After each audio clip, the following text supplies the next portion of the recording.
Jarba Senghor. sama nijaay. waaw Senghor. xam nga doomu jàngalekat la donc xam naa li may wax. xam nga il ne faut pas que l'humanisation de la loi. mon père est enseignant. il ne faut pas que l'humanisation de la loi favorise plutôt l'amortissement de la sanction. tu vois. parce que humaniser loi. dafa mel ne rek ñu ne woy nañu humaniser prison yi. nañu defar lii il faut lutter contre la promiscuité. mais c'est pas pour transformer les prisons en hôtel. Jamais. Non xam nga aussi. On n'a jamais dit ça. li nga nekk di wax gis nga qui aime bien châtie bien c'est-à-dire ñun ñëpp ñu ngi dund les conséquences de la triche. À l'école. Un étudiant a le bac, un élève a le bac, il va à l'université, il ne peut pas te faire une phrase. loolu damaa xam dara non xam nga boo man dem daara ji di corriger ay assistant yoo xam dañuy ñëw ñu jox la ko ñu ne am nañ bac dañ may bindal ay lettres maa ngi leen dindi leen lii dindi dam naan ñii ban bac lañ am fu ñu jàng parce que mais xam nga loolu yow waxuma la bac mais loolu conséquence u tricherie la tricherie lu mu munti nekk dañ ko war a xeex mais qu'est-ce qui amène aussi les élèves à tricher ban rapport la ñu am ak am diplôme am bac délibération bac c'est un événement. Pression. koñ jaaykatu caaf ñëppay dem fekke ji. donc en fait il y a un aspect une dimension sociale. Très bien. ku ci yoonam ne ak ku ci yoonam nekkul. de ce fait que l'élève se dit coûte que coûte. par A ou B dama war a am sam bac il me faut mon bac. ñu commencer par ay fuite commencer par téléphone ñëw yombal affaire yi. yombal affaire yi parce que en réalité l'élève même est beaucoup plus outillé que son professeur par rapport à l'utilisation du téléphone. man am na loo xamante ne sama téléphone bii ma yor sama doom bu am 4 ans keroog teg naa benn vidéo sama doom bu am 3 ans keroog teg naa benn vidéo bëgg déglu son bi mënuma déglu son bi elle a 3 ans elle m'amène elle fait tout elle me fait écoute mu dem ci benn am na ci lu mu dugg ba ma mën a déglu son bi donc moi je suis par rapport à mon enfant un analphabète du numérique donc dañu am léegi on doit nous adapter est-ce que dañ fi war a nekk di nekk way di continuer di jàng philosopher c'est apprendre à mourir. Est-ce que dañ fi war a continuer di jàng demain dès l'aube à l'heure où blanchit la campagne je partirai vois-tu je sais que tu m'attends. Je poserai ou bien je mettrai sur ta tombe un bouquet de houver. Un bouquet de houver amul Afrique mënta nekk. Le houver ne pousse pas en Afrique. Il a raison. C'est-à-dire il faut adapter njàngin mi la ñu war a changer. dañu war a soppi njàngin mi. ba pare njàngin dafa war a ànd ak. damal di def examen Amérique dañ lay dox feuille bu mag ngay cocher. C'est ça. Est-ce que ça empêche les Américains d'être excellents? ci dañuy cocher léegi. cocher fi xew. donc non je veux dire en fait dañuy cocher gis nga il faut adapter. Effectivement. tout il faut tenir compte des mutations. Exactement. jamono day dox. day soppeeku. boo mu bëggee jàngal allitération naan ma oui demain dès l'aube à l'heure où blanchit la campagne. Il y a des liquides parce que demain dès l'aube le de l'aube à l'heure le de l'heure où blanchit le du blanchi ça c'est des liquides alors que pour m'apprendre une allitération ou xawma une assonance alors que taalibe tëb na teen tubéy na teppeeku na tailleur ba tàpp na ko da lay jàngal allitération donc non il faut qu'on connecte non on doit nous connecter non Saliou sol na si bu séeréer par exemple c'est une allitération à S c'est comique mais c'est rapide à capter parce que Bouba n'est pas là que tu non du loolu mais je veux dire on doit adapter dafa am question oui benn bi damay ñëw comme si li ma la wax pour rebondir foofu poser la macha allah il fait de très belles contributions ndax am na bac technique am na waaw bac technique waaw am na waaw bac boo xam ni yàq sama émission par exemple li ma bëgg a wax mooy école yi de primaire ba seconde ñi nga xam ne dañ leen di jàngal métier su leen di jàngal métier ñu wutal leen xeetu examen boo xam ne bac boo xam ne pour préparer leen ñuy créer des universités techniques. man waxuma université dédiée uniquement technique. non bac technique am na. ñu ni koy par exemple tey métier bii un mécanicien wala nangam ak nangam boo ci réussir da ngay am bac boo xam bac technique la wala am na. am na waaw. ah bon. am na waaw les série F. ok am na. série F beneen bi moom mooy. beneen bi mooy suñu jamono série F la woon. résultat yi ren. man sax ci résultat yi ren ak yi fi jiitu. waaw yan moo ci tene beneen question bi mooy. oui. ndax nguur gu bees gi. am ngeen ci yaakaar loo leen di xaar si ñoom dëgg-dëgg. syndicat yi. bon syndicat yi waaw. pour mu gaaw ah pour ma ramasser. ay question wu syndicaliste dëgg la ko posé dégg parce nga que c'est question yu baax la. même Malal sànq. pour balaa may ñëw si yow. contribution yi mu doon def. mais loolu moom la ñuy wax actuellement soo leen dégloo syndicats yi actuellement lan la ñuy wax depuis quelque temps dañuy wax ne il faut des réformes structurelles. lan mooy réforme structurelle mooy li nga xam ne moom la assise yi parce que sànq. Ngone rappelé na ko gis nga fii dafa am ñaari lël yu kenn mënul fàtte mooy lëlu presque assise nationale te bokkewul tamit ak assise de l'éducation et de la formation ñun ñu am chance su nekkoon ci acteur ci ñaari lël yëpp donc tey bu ñu jëlee assise u éducation déjà lii ñuy wax yëpp tënk nañ ko teg ko foofu si téere kon dafa wax ne nañu dellu xam nga li ngay wax noonu lan la. mais ñun dañu ñëw dem jël école Jules Ferry. oui waaw au lendemain parce que wax nañ la école bi njëkk a créé Sénégal 1817 la woon. fële Saint-Louis. après ñu jël école bi donc implanté ko fi. léegi école boobu nga xam ne colon yi moom la ñu indi mais bi mu koy indi daf ko indi woon ak un objectif aussi. par rapport à l'occupation des territoires. ak naka la ñuy gérer seen administration coloniale. bi ñu demee ñu remplacer après ñun on n'a pas eu le temps de réadapter.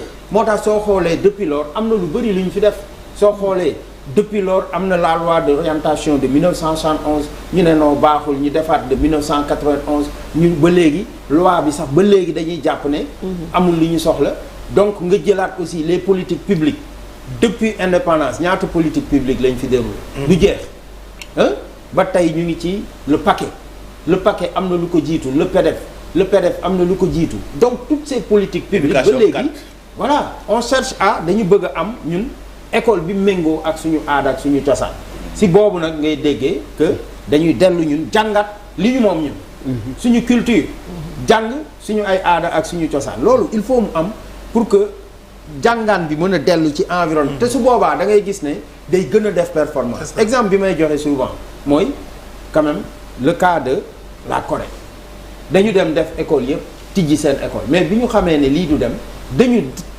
replier waat si ñoom indi une école purement coréenne aujourd'hui boo demee parmi les meilleures écoles du monde dañ lay wax ne c'est l'école coréenne ak école japonaise pourquoi parce que en fait dañu delluwaat seen cosaan approprié wu seen langue yi ñuy làkk loolu la ñuy jàngale xale yi mu jeex voilà donc tey côté technique boobu ngay wax mais assise nationale sax dafa am lu mu si waxoon parce que bu ñu jëlee tey lan mooy transformer réew mooy surtout mais formation professionnelle et technique.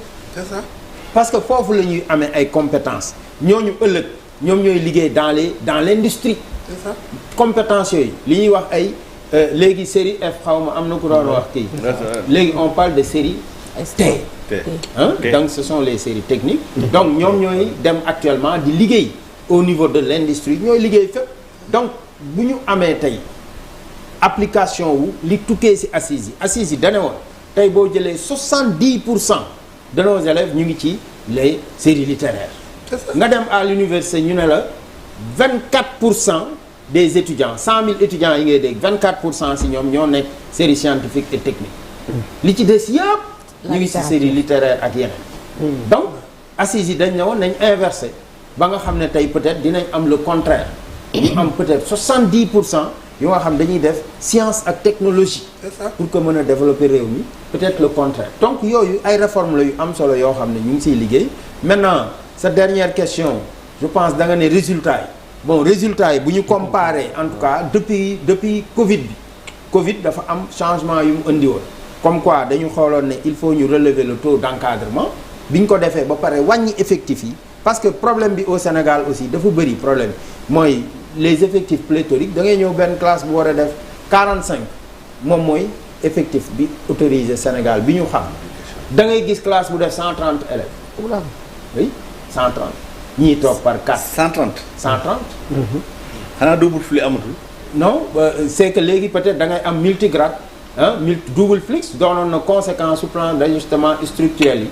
donc si lañ ko doon defee léegi peut-être ba yeneen système ñoo am mooy réduction horaire da ngay gis ko war a def 6 heures de philosophie ñu ne la non avec le déficit de prof bon yow 4 heures ngay def wala 3 heures donc am na luy manqué. sur le quantum horaire. mais oui le volume horaire bi nga war a def ci discipline bi doo ko def ñu wàññi ko et cetera donc yooyu yëpp c'est des manquements yu ñu war a corriger et heureusement aujourd'hui le ministère parle en tout cas de recrutement de professeurs en nombre suffisant loolu je pense que d'enseignants en général donc tey soo xoolee li ma la mën a wax rek foofu mooy résultat yi depuis Covid bi ñu jëlee mesures yooyu la jekki def un bond ba demoon à 48%.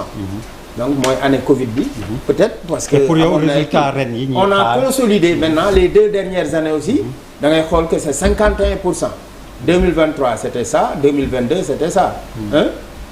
mais ba léegi soo ko amee beneen lecture aussi mën nga jàpp ne ba léegi nous sommes au juste milieu parce que boo remonter sur plusieurs années maintenant nga def la moyenne tu te rends compte que tu auras une moyenne qui tourne autour de 30% parce que boo defee 10 ans 15 ans après tu verras que il y a 20 ans de cela la moyenne tournait autour de 30 alors soo liiree ci beneen angle mooy kon il y a 70% de taux d'échec. c'est pas normal. am na lu mu la bëggoon laaj. oui kuy laajte encore li ma ko bëggoon laaj. juste compléter mu laaj. waaw Sénégal ñu ngi raté suñu éducation à partir des années 80. jigéen bi ñu duggee ci 83 84 ñu dem ci la loi 86 14 xaw ma est-ce que yu yaa ngi koy fàttaliku. moom mooy bi ñu changé la réforme de l'enseignement technique et de la formation professionnelle. foofu lañ commencé am problème dugg ci LDN yi en 90 dugg ci quota de vacataires yi de volontaires yi. loolu mooy les conséquences des plans d'ajustement structurel. waaw mais loolu moom moo indi. conséquences yi bari na ñun ñii si lañ. léegi plan d'ajustement structurel boobu si lañ bokk. léegi par contre. ñu ngi wax problème mu bac bi. mais BFM man sànq dama jékki-jékki dégg rek information circulée ne dañ ko reporté. parce que la date retenue c'était le lendemain de la Tamxarit. Le 18 c'était le lendemain de la Tamxarit. mais loolu aussi waaw xam nga ñu ngi wax ne dañ ko reporté à cause de la Tamxarit. waaw xam nga xel nangu na. waaw mais tamit attention day am conséquence. parce que dafa am benn décret buy génn chaque année. waaw boo xam ne président de la République moo koy signé. waaw décret boobu mu doon décret bi. def le découpage de l'année scolaire. waaw moom mooy wax par exemple décret bi génnoon na depuis le 14 septembre 2023 muy le décret numéro 1928. signé par le président sortant. bu wax ne année scolaire 2023 2024 mu ngi tàmbale ci le 2 octobre 2023 di jeex si le 31 juillet 2024. et compte tenu aussi de la particularité de la profession enseignante ñoom ñëpp xam nañ ne sauf c'est la loi aussi moo loi 6133 moom moo fixé les vacances des enseignants du foo xam ne comme chez vous par exemple kii day ñëw ne mois bi laay dem non ñoom ñëpp ñu ngi demandoo donc août septembre d'accord donc léegi lan mooy conséquence mooy à partir ak lu mën di xew logique pour logique si on applique la loi à partir du 31 juillet on ferme alors donc fii suñ ko déporté mooy soo jëlee à partir du 22 faut que nit ñi débrouiller wu ba examen BFEM bi ren mu nekk entre le 22 et le 31 vite fait bu mu génn cadre boobu. est-ce que c'est possible. voilà question. pourquoi parce que d'habitude alors le BFEM tourne autour de 10 jours par expérience. d'habitude souvent. les gens font 10 jours de 2 ou 3 jours yi ci nar ëpp dañ ko maye. xam nga léegi loolu mais loolu dina même bu ñu ko doon maye aussi day indi problème juridique. mooy xam nga tey bu ne benn décret moom moo wax ne. lii c'est du 2 octobre 2023 au 31 boo ko naree dépassé il faut que un décret quand même vienne proroger. d'accord mënoo ko tëb parce que loi la quoi. le décret xam nga maa ngi doon wax léegi ce qui veut dire que bon par patriotisme wala par je ne sais quoi mais loolu aussi tamit dafa am na lu ko gënoon mooy la planification dafa war a obéir à une logique très professionnelle et rigoureuse parce que en fait c'est soo xoolee. c'est la deuxième fois ñuy reporter la date du BFEM. njëkkoon nañ ko fixé reporter si même année bi reporter waaw. waaw date d'examen dañ leen reporter récemment.